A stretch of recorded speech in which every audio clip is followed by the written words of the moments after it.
In today's episode, I'll talk about the 9 types of spirit guides, who they are, what their role is, and when you should call upon them.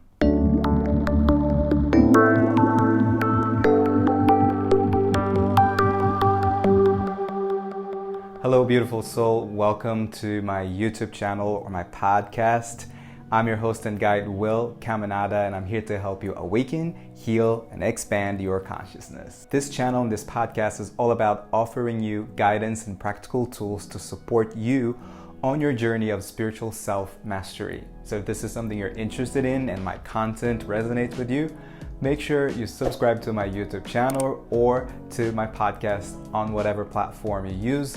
And also follow me on Instagram at @GeekWill, where I post exclusive daily contents that you won't find here. So today I'll talk about one of my favorite topics, spirit guides. And this is an updated version to the previous episode that I did when I was doing only audio podcasts. In that episode, I talked about 6 different types of spirit guides, mostly because they were the 6 types that I've personally worked with and had some kind of connection to. But today I'm adding an updated take on the 6 types and adding 3 new types that I hadn't mentioned before. As you know, we are always evolving and expanding your consciousness, so it's only natural that our experiences evolve and our knowledge expands too. So I hope you like this updated episode on spirit guides. And just before I get into today's topic, I just want to say 2 quick things. First of all, these 9 types of spirit guides aren't something fixed or taken from a book.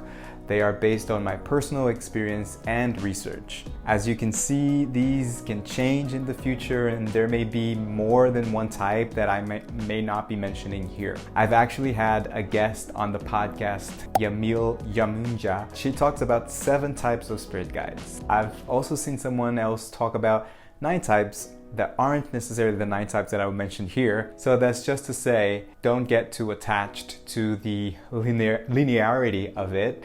Know that the types may also intersect, and know that ultimately a spirit guide is a being of light from the spiritual realm whose main role is to guide us through our human experience. Second, in this episode, I will not talk much about how you can communicate with them, because I have 2 episodes on that. One is called How to Communicate with Your Spirit Guides.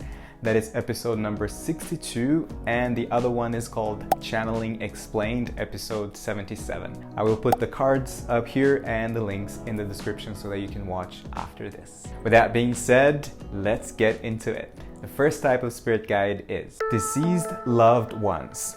This would be family members, but this also includes pets and close friends. I always start with this one because for me, in my personal life, the first spirit guide that I came into contact with in my life was my deceased father. As some of you may know, my father passed away when I was 8, and since then we kind of developed a transcendental relationship that started through dreams and now it's through telepathic communication. I'll do an episode about that story because I get a lot of comments and questions about that, so stay tuned. One of the reasons that your deceased loved ones can become your spirit guide is because they are a part of your oversoul or your soul tribe. Hence, I mentioned that they can also be your pets and close friends, those friends that you just feel that soul connection with. It is also because their presence feels familiar to you, because you may remember what their voice sounds like, what they smell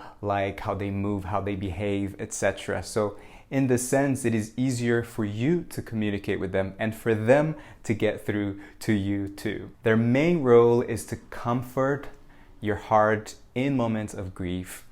Their main message is that they are okay, that whatever you're feeling or thinking towards their story, whether you feel like their death was too soon or unfair, or you needed forgiveness or some kind of closure, or you didn't say what you wanted to say, all of these things, that it's okay. because where they are now is only pure unconditional love. And while I personally believe that each soul does have a healing journey too, this awareness of pure unconditional love is always with them once they transition. And they want us to know that love really never dies. That would be the main message that my dad has tried to convey to me over the years. Having said that, he also did show up at times that I needed some comfort in my heart and some hope to just keep going. So I would also say that you can call upon your loved ones when you need that comfort and when you're feeling hopeless about a situation or just life in general. They usually communicate through synchronicities and coincidences and through very specific things that only you would understand. And just to say that not all of your deceased loved ones will be your spirit guides, and or not always you will be aware that they are your spirit guides. And that is because they may need to follow their own soul healing journey, or your channel to connect with them specifically may not be as open or developed. Sometimes we connect with other members of the family because your soul karmic connection might be tighter. And this takes me to the second type. Number 2, ancestors. Ancestors can also be your loved ones. Like I said, these types intersect. However, when I say ancestors, I'm not just talking about your parents or your grandparents. I'm talking about the whole lineage of your family, so family members that you haven't met in this life, and or even the lineage of your race, culture, and if you want to go a little deeper, of your star families, and we'll talk about them in a minute. You can connect, for example, with the ancestors of medicine, like the shamans, even if you don't necessarily have an indigenous background, or even if you're not consciously aware that you have that kind of background. Another example is the Druids. You can connect with their wisdom even if you don't come from a Celtic culture. And very often you may feel a connection to a certain culture or mystic beliefs and not know why. So this may be indicative that those ancestors are inviting you to work with them and that maybe you have connections in past lives. Their main role is to help you heal the things that you need to heal coming from your lineage. We carry a lot of baggage from generation to generation and things that we may not even be aware of. When we start going really deep in our healing journey, we start unveiling those past wounds in order to break the cycle. Most of you watching this are here to break the cycles, break the patterns, and heal things that have been passed on for many generations. So call upon them when you're working through healing patterns and when you feel ready to go deeper in your healing journey. I'm actually going to suggest another episode that I did called The Deeper Layers of Healing. It's episode number 11 on the podcast, and I talk more about this idea that we are healing parts of us that go beyond this moment in time. Number 3, Ascended Masters.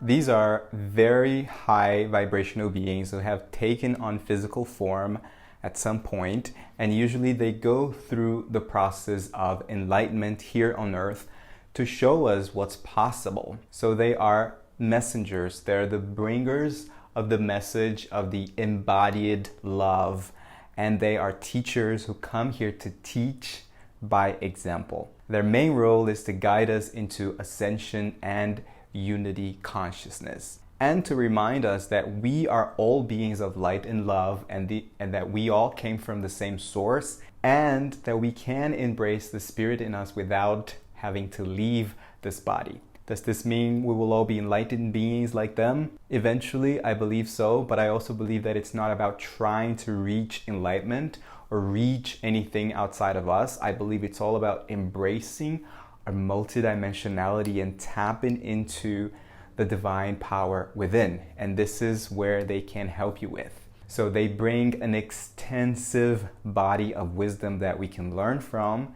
And like I said, their lives are the example of living an enlightened life. Some examples are Jesus Christ, the Buddha, Mary Magdalene, Lao Tzu, and the Master Saint Germain. You can call upon them to bring peace into your heart, love and compassion for self and others. And when you want to learn and extract what really matters from whatever situation you're going through, they will always guide you into your heart and your soul's essence. Number 4, angels. Angels are very high vibrational beings and non-incarnated beings, meaning they've never been humans, unlike the ascended masters. We all have a guardian angel who's assigned to us at our birth and stays with us for our whole life, and some say that they stay with us for lifetimes too, not just this one. Their main role is to protect us and obviously to guide us through this human experience. The archangels are angels who vibrate at an even higher frequency, and they're kind of like the CEO of the angelic realm. I know it's a very dualistic way to see this, but you get the point. And also, different archangels will have different categories, if you will. For example, Archangel Michael is the angel of protection, Archangel Raphael is the angel of healing, and so forth. Also, a good moment to mention that the angels have sort of gained a more religious reputation, but this has nothing to do with religion, most specifically Christianity. Angels are beings of light, and they vibrate at higher frequencies that are very close to source. However, they're able to lower their vibration and materialize themselves in some way and help us and protect us. I personally believe that they can show up to us in many different ways. You may be expecting to see angels that look like humans and have wings, which is the way that, again, the church has portrayed angels to us. But I would say that they're more likely to show up just as sparks or orbs of light of different colors and also in sacred geometry shapes. I believe that angels operate from the 6th dimension up. And the 6th dimension is all about sacred geometry. And from that dimension, all of the forms are created and replicated in the 3rd dimension. Then the 7th dimension is the realm of sacred sound. The 8th dimension is the realm of light. So that's why we have that idea of a group of angels singing in a choir, or we'll say, this sounds very angelic. They are, again, high vibrational beings of light who can turn into sound and can turn sound into creation. The main role of the archangels is to guide us into higher states of consciousness, to elevate the vibration of yourself and the planet and the galaxy and the universes. So they are very powerful. Call upon them whenever you need protection, healing, and a need to raise your vibration and state of consciousness. The angels topic is a very extensive one, so I will just leave 2 recommendations if you're interested in learning more about them. Check Kyle Gray's work, and also a podcast interview that I did here with Claire Stone, who talks about the female archangels. And as usual, you can find the links in the cards or in the description below. Number 5, star beings. They are also known as aliens, which I personally don't like because of Hollywood's depiction of them, or higher dimensional beings, which I like better. So if you follow me for a while, you know that I often talk about the Pleiadians. I work with them, and I have a whole playlist on my channel about them that you can find here or in the description below. But essentially, stars beings are beings from other star systems and other planets. They are higher dimensional beings because they work from higher dimensions than our 3rd dimension, which also means that their level of consciousness is higher than ours. Does this mean they're better than us? Not necessarily, but less dualistic. Better or worse is a construction of the ego. Does this mean that they don't have an ego and they're all non-dualistic beings of light and love? Not necessarily, but when we're working with them, it's important that we set the intention to only work with the higher dimensional beings of light. I feel like this is a topic for another video, so let me know in the comments below if you'd like me to go deeper into this subject. Their main role is to help us evolve. When we evolve individually and as a human race, they evolve too.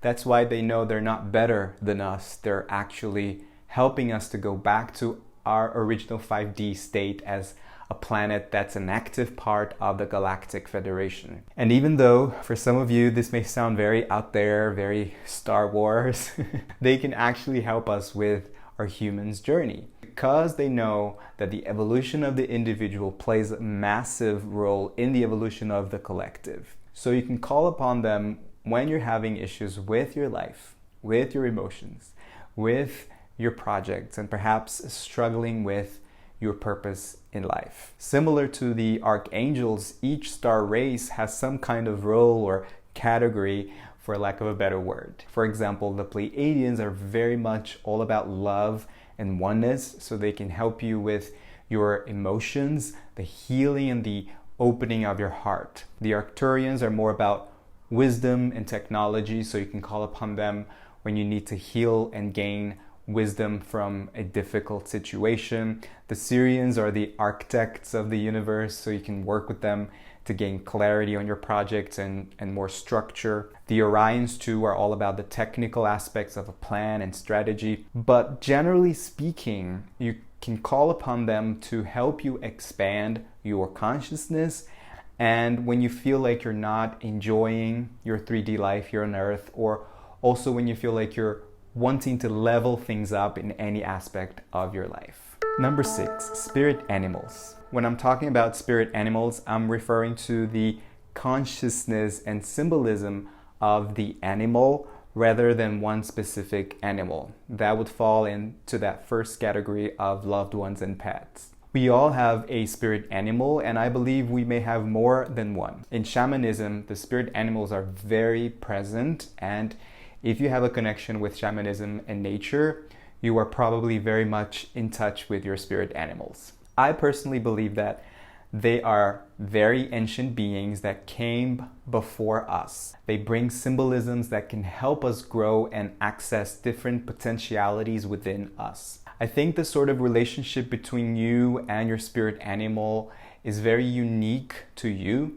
And Yamil in our interview said something that I really like. She said that when we see animals in our dreams or meditation, whatever it may be, we immediately go to Google to search for their meaning.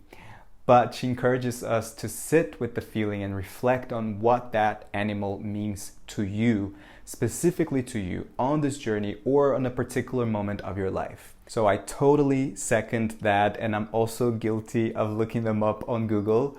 Not that I think there's anything wrong with it. I actually think it's good to do the research, but I like the idea of first reflecting and meditating on what that animal means to you and how they make you feel. We don't have to complicate it. For instance, I've always been obsessed with whales, as you may know by now. Ever since I was a child, if I saw a whale on TV or something, I would feel so emotional. I wanted to cry. But it was out of so much love that I felt in my heart. So for me, whales are with me to help me get in touch with my heart, to help me surrender to my heart's guidance, to help me make me feel at peace and feel safe. So the main role of the spirit animals is to help you navigate this human life and to help you tap into your inner and unique powers. Call upon them when you want to explore and develop your intuition, your creativity, resilience, and gain clarity on your path. Number 7, plant spirits. A plant spirit is one of the types that I didn't mention before, and I'll start with the examples. The main ones for me are ayahuasca and San Pedro. But I would also boldly say that even the herbs, the ones that you use for tea and for cooking, can also be considered plant spirits because they have an effect on your spiritual health and overall well-being. But let's talk about the most obvious one, ayahuasca. And just as a quick disclaimer, I'm in no way promoting it or telling you that you should try it. I'm just stating that the plant is a spirit. When we drink the ayahuasca brew, we're literally opening up ourselves, our multi-dimensional selves, to receive that spirit that will help us to heal, cleanse, and guide us. And the reason why many find it so powerful is because we start working on a physical level, drinking and feeling it in our bodies. We do a lot of purging and cleansing too, but the plant starts to work on our subtle bodies and deeper levels of consciousness. For me personally, I had a very powerful and healing experience that I actually shared here on my podcast on episode 12 and 13. But I will say this, I believe that it's super possible to work with plant spirits, ayahuasca, for example, without drinking the brew or being in the forest. I've tapped into the consciousness of this plant medicine many times just through my breathwork practice and through sound healing. So I believe that anyone can connect with plant spirits by setting the intention and having a practice that will help you experience altered states of consciousness. Call upon the spirit plants when you want to heal and cleanse, expand the connection from your physical body into your subtle bodies, the mental, emotional, and spiritual. And also when you want to connect with nature and the powerful being that is Mother Gaia. And this links perfectly to the next type of spirit guide. Number 8, nature spirits. Also known as elemental spirits or mythical creatures like the gnomes, fairies, mermaids, dragons, and unicorns. These are beings that live in nature and or live in the inner worlds of the planet. So I was tempted to call them inner dimensional beings, but this didn't seem to exist. I believe that they live in the underground of the planet and they're just waiting for 5D unity consciousness to arise so that they can join us. There is a book called Telos, which talks about survivors from the sunken continent of Lemuria and claims that they're living in or on Mount Shasta in California. I guess one would question where all these myths and folklore of leprechauns and fairies come from. I personally have never had a spiritual experience with these beings, at least not that I remember or not that I'm aware of, so I can't really tell much about them. Maybe I should bring someone to the podcast to talk about them more in depth, and if you know anyone who does work with them, let me know in the comments and I will get in touch with them. I would say though that their main role is to play with us, to remind us not to take life so seriously and to help us connect with nature, Mother Gaia, and the inner worlds of the planet, as well as our own inner world, i.e. our physical bodies, so that we can all tap into the healthiest and liveliest versions of ourselves. Number 9, deities, aka gods and goddesses. Deities are the gods and goddesses that have been written about throughout history, and they may pertain to certain cultures or time in history. For instance, the Hindu gods and goddesses like Shiva, Lakshmi, Kali, and Ganesha, but also Egyptian gods and goddesses like Isis, Osiris, Ra, Hathor, and Thoth. I haven't had many experiences with them, so I can't talk much about them either. I personally feel like to work with them, you either must have had them showing up in your dreams or practices, and or you are someone who feels drawn to them and you went ahead and started studying and learning about them. Similar to the archangels, they may also assist you in specific areas of your life. For instance, Ganesha, which is that elephant-headed god, removes all the obstacles and blocks to help you succeed. Lakshmi, the goddess of prosperity and fertility, and this in ancient Egyptian culture would be Hathor, who is the goddess of the sky, of women, and of fertility and love. One can really go down the rabbit hole once you start learning about them, but I would say in general, you can call upon them for specific situations that you may be struggling with in your life, for healing of really ancient ancestral wounds, and for assistance on Earth's ascension journey. So these are the 9 types of spirit guides updated. Let me know in the comments which type of spirit guides you feel a strong connection with and which of these you would like to learn more and develop some kind of communication with. Know that we all have a team of spirit guides, so you could be working with all of them. You don't have to choose just one. If you're looking to develop your communication with your spirit guides or even to start working with them, I can help you do that through the power of breathwork and meditation. Check the link in the description to learn how you can work with me one-on-one. Also, please share this episode with that one friend who will love to learn more about spirit guides. Don't forget to follow me on Instagram at @bwill. I'm also on the app Insight Timer. You can find me under my name, Will Caminada. As always, keep shining your light, keep your heart open and let love lead the way. I love you. See you in the next episode.